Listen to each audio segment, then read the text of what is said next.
Daring discussions are not something that you can have on Facebook or Twitter. We actually need to take the time and sit down and talk to one another. To have a daring discussion means speaking to someone from your heart. It means to be willing to lean in when the natural inclination is to sit back. It's having the ability to have a conversation with another individual or a group of people with compassion, with love, and listening. Listening more than speaking.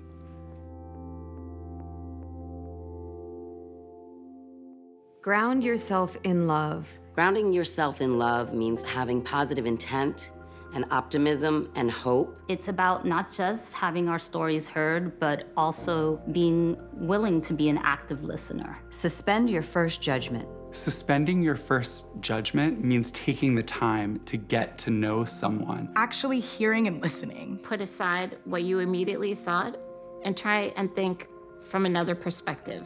Seeking clarification before jumping to conclusions really avoids any type of argument or dispute. To seek clarification means to listen and to ask questions, even if you think you're supposed to know. Be honest about your experience.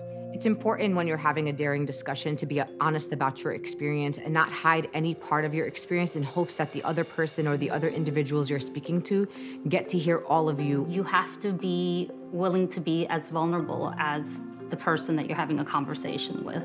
Unconditional acceptance allows us to accept the person we're talking to and also disagree with them.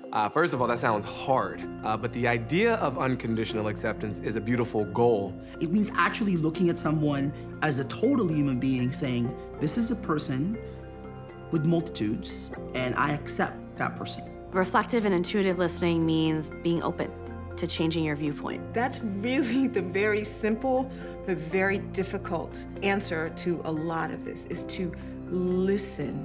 In order to have a positive and meaningful daring discussion, be aware of the privilege that you hold in the space. To help uplift the voices of others, I must acknowledge my own privilege. We all have to be aware of the privileges and also the disadvantages that we might face. And that helps us have a better daring discussion.